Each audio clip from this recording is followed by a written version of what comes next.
we've covered everything from demand planning, time forecasting, branding and USP, unique selling proposition, and at the tail end in basic social media LSM marketing. And I did some talk on customer profiling, which I believe the slides are with Jello and they can be shared with you. Okay? And I've given you some examples of global brands that entered the market and explained about the honeymoon period. And there are two examples here of successful global brands which persisted and two global brands which did not. And I explained what branding is and the difference between a product manager and a brand manager. Okay? And the difference between advertising and branding, I also explained in detail, even gave some examples about this one. Okay. And also elaborated on the unique selling proposition, USP, and even gave examples of some global brands, USPs.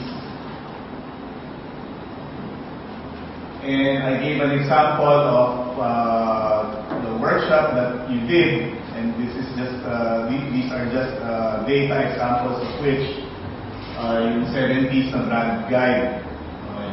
Product, price, place, promotion, people, process, and physical evidence. So later I'll collate all the work that you did, and let's see where this will bring us.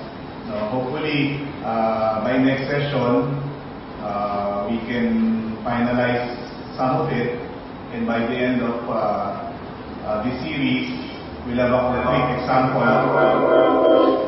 concrete example. Of the 7 P's, your SWOT analysis, and the time series forecasting. Okay, so I gave you this template, and I explained what forecasting is all about,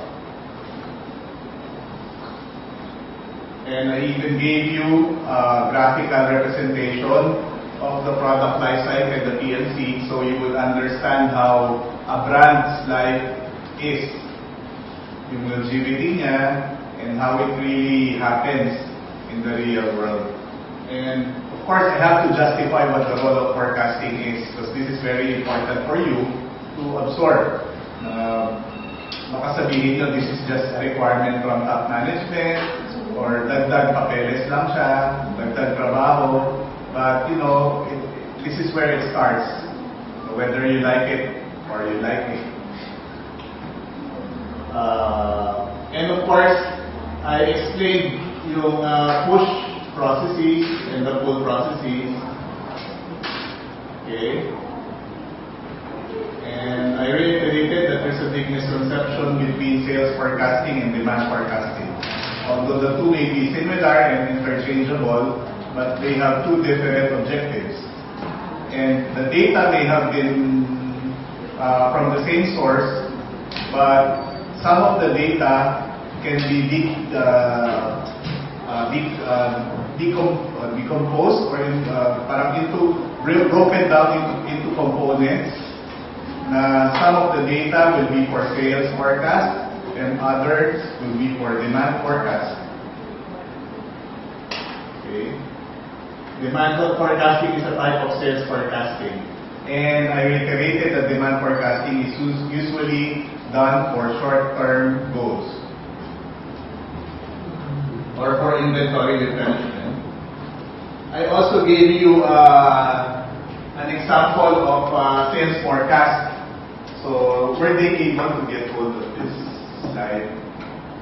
This reference. Okay. So if you really study what the sales forecast is, you will see that it has been profiled, it has been segregated according to, in this case, school siya, according to yung segments. No, in your case, yung SKUs, parang stock keeping units. So you will see examples of the tracks and strands or the courses, and the historical data, and the target, and the last year's data. And I explained last time that this is a sales forecast, not a demand forecast. The next slide will show you a demand forecast of the previous sales forecast. So if you will notice, from the previous sales forecast, the target was 600. In the demand forecast, the target here is 800. Because as I told you last session, the demand forecast should always be above the sales forecast, because that's where you get the sales forecast. But the demand forecast doesn't necessarily mean the total market demand. The demand forecast is also a target, a fraction target of what the market demand is. So you will see here the same thing, the same segments, the tracks and the courses, like this one, gas, ADM, computer programming. They were broken down into components, and they were profiled, meaning pag dito, in this case, pag pinofile, ito yung nakuha ng school marketing research na students interested in getting into the program or the track. But it does not still mean that these students are the target. So from the profile, you will see that it has further been broken down to targets. So sabi ko, if you remember, sabi ko from the profile, ang naging formula was, from the profile, we get 30% of the profile demand, and that is our target. Why 30%? Because it was research and study that from the profile target market, 30% of those enroll. Okay? So parang ang principle niyan, yung laging sinasabi sa sales, sa 10 na customers, merong 6 o 7 na mag-i-inquire. So parang yun yung na-profile. Pero yung 10, yun yung market. Okay? So yung 7 and 6, yan yung demand for the market. And then dito, we get 30% of that. No? Sabihin na natin 3, 2 students, 2 from the 7. That is our target. Okay? Okay. I put in red fonts, readers note that the total optimal variance between the two forecasts were always made by the marketing and sales head and by the faculty. So in your case, marketing and sales and the supply chain management, the SCM. Usually this is organized, facilitated by a controller. I don't know in your case, but I think Sir Bot will act as the controller here.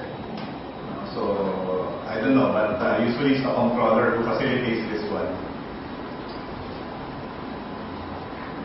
Okay, I reiterated that sales forecasting is always a measure of the market response, not the market demand. So you have to bear that in mind. It is the response, no? Not yung may gusto. Iba yung may gusto, iba yung bibili talaga. An example of that is most people who buy Lacoste or Penguin, they really want that brand. But iilan ba doon yung may capability or may capacity to pay?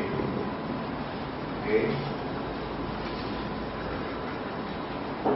I explained, I set an example or discounts, no? Because sabi mo, nag-mark down due to inventory overstock.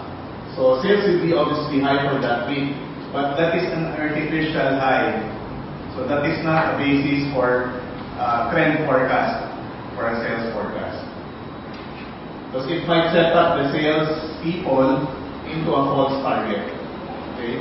I again cited an example of Pizza Hut having that promo-driven offer, which they got stuck in that cycle. So that is one example. Okay.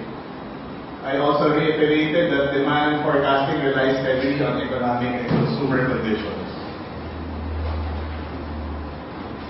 Tandaan niyo, without demand forecasting, the business assumes the risk of pursuing a business that is not there. So that's a big no-no. Okay, I also explained, or in passing, observed that a demand indicator here in the Philippines and Southeast Asia, the fashion wear and RTW markets are the pag may counterfeit products, means there is a demand for your product. And I think I mentioned that dito sa Asia, sa Laos, they have this study that we are the France of Asia. Tayo yung benchmark, our country. Ayun din ako, sir. So I don't know with the other premium brands, but I think that's one indicator also that the Philippines is being looked up at as dun sa fashion industry. Pagdating sa RTW. Okay. So sabi ko, if your product is ingredients, which by the way, mamaya titingnan ko kung may ingredient. So you have a demand. Okay. Okay. So we're using the time series forecasting. Yun yung nasa table, yun yung ginawa ninyo. Because there are different types of forecasting methods. Merong average, merong seasonal, may trend, may cycle. Dito tayo sa time series forecasting, tapos seasonality, yung technique. Okay, mamaya ipapanood ako ng video. I asked Jello to play a video, reliable, talagang medyo reliable source, just to connect kung tama ba yung na-explain ko sa iyo last session. Tingnan natin. As you view that video, I'll stress some points dun sa mga discussion natin. And after that, we go to your written work, yung output ninyo. Okay. I explained also the difference between an ID and a DD, independent demand and dependent demand. So, meron tayo ng example dyan. In pizza, it's an independent demand, but at the same time, pizza is also dealing with forecasting an independent demand, like flour, bell pepper, sauces. So, dito sa inyo, madali lang dahil consumer durables kayo eh. Talagang independent demand siya. Walang capital goods. Hindi rin kayo non-durable items like vegetable or mga expiry dates. Okay, the forecaster usually is from the marketing management department, and the formula is just simple. It's data, historic pattern, plus random variation. That's always the formula. Nagkakaiba na lang yan sa trending. And syempre, nagkakaroon ng mga sariling variation of formulas bawat industry. But and yung basic. And yung binigay ko sa inyo na time series forecasting, yun yung pinaka-basic. And that really applies dun sa brand that you're carrying. Okay? So sabi ko, yan yung mga historic patterns, pag-level, ganun yan, yung graph niyan, direct. So just picture that in your mind, level yung graph niyan, direct lang na ganun. So, yun yung brand sales niya. Pag trend, it's always upward or downward. Kasi ang trend, like shawarma, there was a time that shawarma talaga was on an upward trend. So yan. Or fashion products, pwede rin yan na trend lang talaga. Pero in your case kasi, pinapalo nyo yung Western market, yung 4 seasons. So, andito kayo sa seasonality. Okay? Seasonality is any pattern that constantly repeats itself, constant length, and at the same time. So, andun kayo sa ganun. Yung 4 seasons. Na I believe it was marketing who corrected me na 4 seasons is by quarters. Yeah. Tama, no? By quarters. So, it's the same thing. But agree tayo lahat dito, we're in the consensus that seasonality product. And cycle is, ito na yung may economic fluctuations affected there. A perfect example would be yung COVID alert levels. So yan yung cycle. So mga affected dyan. I think mga talagang affected dyan yung service industry na restaurants, spas, barbershops. So wala kayo dyan. Lastly, random variations. Ito yung mga unpredictable. Kailangan may focus group discussions or FGDs. Okay, so sabi ko kanina, picture in your mind. So ganito siya lumalabas. Diba sabi ko yung cycle, and then yung seasonality, dito kayo. Ito yung trend. No? Ito yung level. Tapos ito yung random variation. Okay.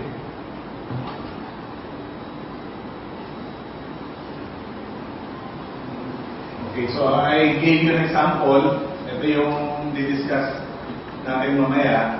So ito yung basis ng example of what time series forecasting is all about. And 4 seasons yan, 4 quarters. Okay? So I hope you followed my example na dito yung past sales and then expected sales forecast. So ito yung sales forecast, ito yung demand forecast.